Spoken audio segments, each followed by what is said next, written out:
Namo Phat, good morning. Thank you for joining me for our daily practice check-in. Listen, listen, listen.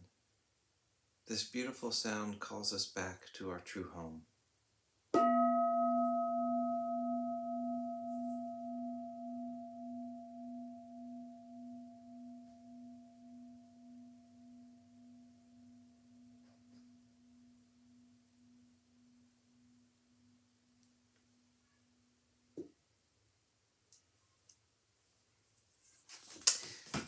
The fourth mindfulness training. Aware of the suffering caused by unmindful speech and the inability to listen to others, I vow to cultivate loving speech and deep listening in order to bring joy and happiness to others and to relieve others of their suffering. Knowing that words can create happiness or suffering, I am determined to speak truthfully with words that inspire self-confidence, joy, and hope. I will not spread news I do not know to be certain, and will not criticize or condemn things of which I am not sure.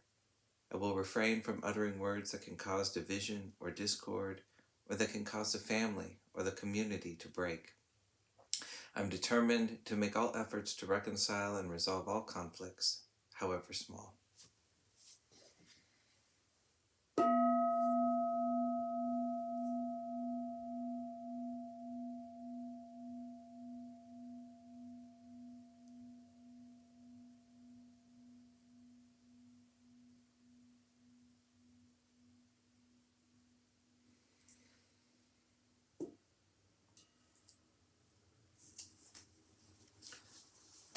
Today we're reading One Pointedness of Mind by Longpo Pasano from beginning our day by the monastics of Abhayagiri Monastery. Yesterday I listened to a talk by Ajahn Munindo. He spoke of a conversation he had with Lungpo Tate when Lungpo was about 94 years old. He asked Lungpo Tate, "What is the heart of Buddhism?" Lungpo answered simply, "One-pointedness of mind."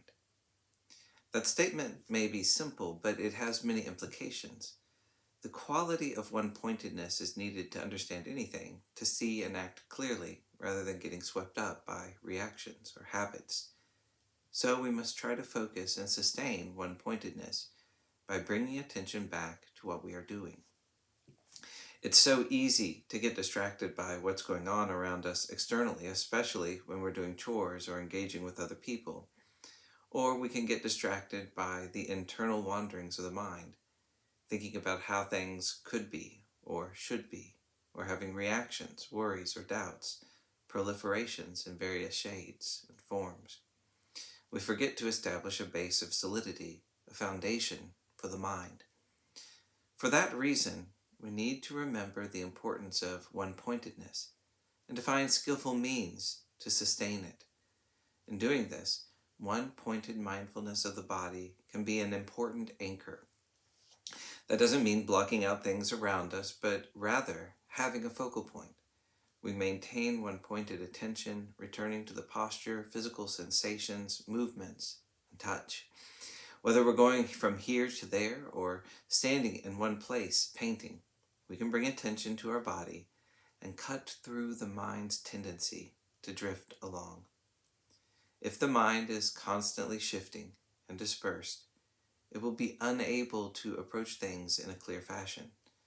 But as we maintain one-pointed attention, a natural, energetic clarity arises. When it comes time to think, consider, and decide things, we will have the energy to do so. The mind will be clear and able to perform its task well. Again, we need to cultivate one-pointedness as our foundation. This includes keeping precepts, composing the senses, and settling the mind, while reflecting and investigating with wisdom. We cultivate this foundation and let the practice grow from there.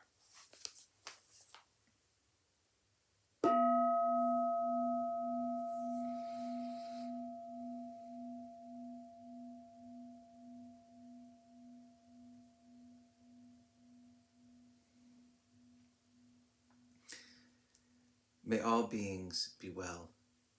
May all beings be happy.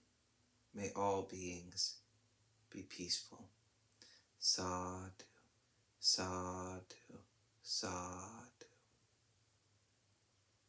Thank you for joining me this morning.